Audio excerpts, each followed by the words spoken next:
Right, let's get up to the Skype. Well, I'll tell you why. We're going to introduce you all, introduce ourselves to James Ellington, the GB Sprinter and third fastest man over 200 metres in this country. A very good evening to you, James. Thanks for joining us. James.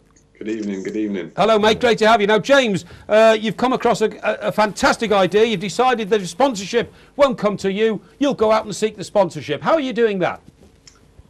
Just using my initiative, basically. All the other means of trying to gain sponsorship weren't working before. So I sat down with a group of friends and thought to myself, what can I come up with a quirky idea that gained the attention of sponsors? Right. And how have you done it?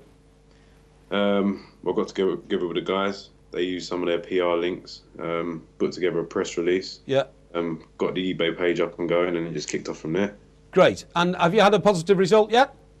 Yeah. Within the first day, we've gone over the reserve, which is great. I think it's currently on like £31,000. Well, I mean, now this is fantastic, mate. And I have to say, I've taken my hat off to you, because in the same week that you've taken this fantastic initiative and got yourself some backing to represent your country, and I think it's a damn disgrace that the country itself can't find money for you, the Prime Minister's announced a £40 million increase in the opening and closing ceremonies at the Olympics. It makes me want to throw up, James, and I can't cover 200 metres in half the time you can.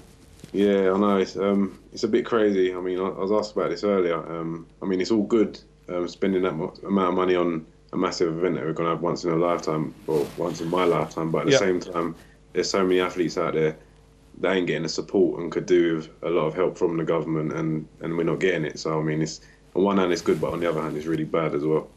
James, do you think it's almost ironic, really, that the government talks often about a legacy, what they're going to leave behind after the Olympics, and yet they've got promising youngsters like yourself? Well, I say youngster, you're 26 years old, forgive me, but they've got promising guys. Well, youngster compared to youngster compared to Luther, exactly. Definitely. But you know, they've got guys like you who you know can actually go out and do something, and yet they are not investing in you. It's almost as if they're trying to forget the past and just focus on the future.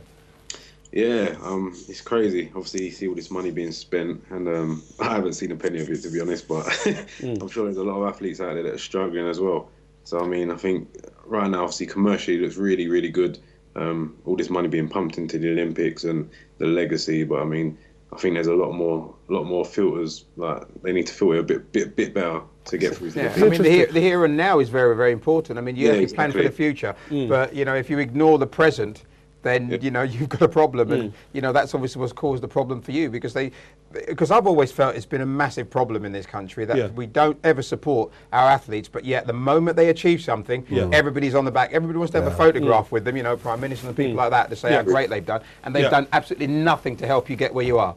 I agree totally.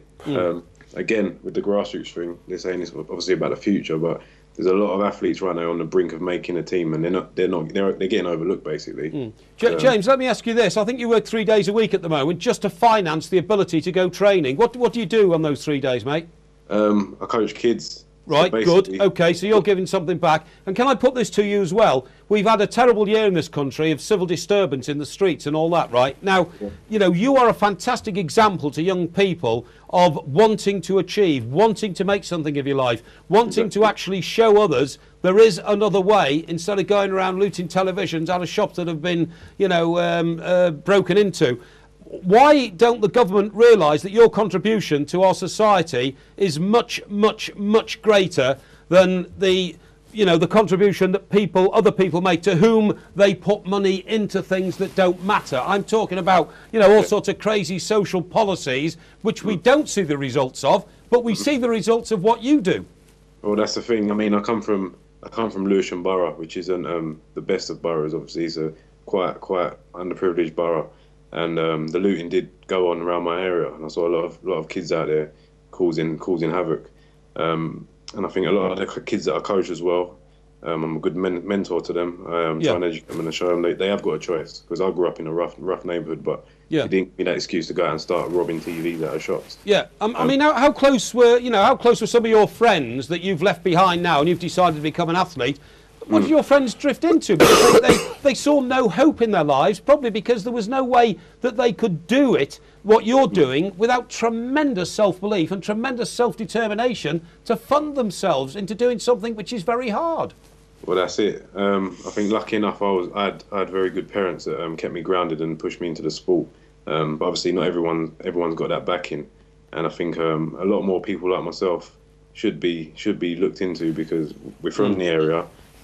We can relate to some of the kids, and we can set good examples. So I mean, if there's a lot more people, young athletes like myself, being funded properly, we can spread the message and pass it on to the other generation. James, I totally agree with you. Totally agree. As well as talking about the funding, what's been the response to people on eBay when they've seen that you've had to take to that form to be able to get the financial support you need to be able to continue doing what you're doing? A lot of people are shocked, to be honest. They're like, we can't believe there's an athlete who's part of the Team GB, and he currently hasn't got no sponsorship. So I think I've made a lot of people aware of my situation, obviously, and made them aware that there's a lot more athletes out there in a similar situation to me as well. So hopefully this will get the message across and pave the way for a lot more up-and-coming youngsters and talent for the future. You see, what I don't understand, James, and you can't answer this question, but this government and the previous government, they've spent billions and billions and billions of pounds on things that simply don't work, money that's been wasted, you know, strange projects like building fire stations all over the country, which are now not manned because they're all in the wrong place. Now, if they'd realised that human beings are those who set standards in our life, you shouldn't just be working 3 days a week as a part-time coach. The government should actually employ you on a regular basis to be a coach, a mentor, a leader, a teacher, and then we might start improving the behaviour of our young people. I don't know how we're ever going to get that message over to politicians who seem to me, and you may have an opinion on this, to be completely out of touch. Yeah, I mean, the politician thing's a touchy subject, but I mean, they're preaching to a lot of the kids out there, and they've never been in their situation or in their environment. And I think they need to go. We need to be the middlemen, basically, people that have grown up around the similar kind of environment, and had the obviously chance of going down the route some of these kids have gone down, because it's us guys that the younger guys look up to. Kids can't relate to a politician in a suit because they've never been there in their life, and they can't relate to it. So I mean, I think the government needs to put a lot more emphasis on people within the communities to educate the youngsters coming through. Yeah, I mean, you mentioned thing about being mentor and the role model and that, because kids do look up to you. I mean, I myself being a footballer, you know, kids do look up to you and think to yourself, wow, what you've achieved and what you've gone there. And it's the same position that you're in, but you're of an age where there is a better link with you and some of these kids now, and that, as you say, should be exploited far better than what we do. You know, there should be so much stuff so that you know, kids can look up to you and they can actually have access to you, whether all you do sometimes talk to them and just tell them about your experiences, how you've got there and what you had to achieve. Because so many kids think that you just achieve something just by turning up. And there's a lot more, as we well know, to it than just turning up. Yeah, exactly. But I mean, all the kids, I want to be seeing my kids in probably in about 4 days. And obviously they've seen the hype that's gone on with this eBay campaign. And obviously they're thinking, wow, this is our coach. He's just a normal guy. And I'm a normal guy, and I'm going to go back to them and coach them for their normal training session. And it kind of makes them realise if they want to do something or be something in their life, they can go and achieve it. James, we've been lucky enough to speak to you, but how widespread is this problem? How many other athletes are having to do the kind of thing that you're doing to have to get the support they need to continue? I mean, I'm probably the extreme example, but I mean, there is a lot of athletes probably in their individual disciplines in like the top 20 or the top 15 in the country that will be receiving no help whatsoever. Lucky enough for me this year, I've had to prove myself and made the World Champs team, and I'm getting funded by UKA, which is good, but again, it's not enough. And there's people probably 10 places below me, ranked 10 places below me, and if they was equivalent in football, they'd be on ridiculous money. Absolutely. James, I want to thank you very much for joining us. Just during the course of this interview with you, Darren Lewis, who's with me here, has decided to help you with your sponsorship. He wants to have a 200-metre sprint against you, but you've got to give him a 45-second start. And I bet you'd still beat him. You would still beat him, trust me. But listen, mate, we're very grateful for you coming on. Thank you very much indeed, because it's not just a question of funding for GB athletes. It's a whole social issue about where we get our priorities right. And I think you're a magnificent example of a young man who's done on it themselves, and thanks very much for joining us here on Sports Night Cheers, Live. James. Well done. Good luck, man. Okay, mate, thanks very much indeed. I mean, it's an inspiring story, isn't it? Absolutely. You know, the guy comes from Lewisham. How easy would it be to fall in with the crowd, you know? Instead of saying to yourself, I'm going to make something well, of all myself. of us, as I say, being sportsmen, we've not probably gone through that education that a lot of people have gone go to university and all that sort of thing, because we break into the football or whatever you're going to do quite early on. So you need to have that motivation in the first place and that belief.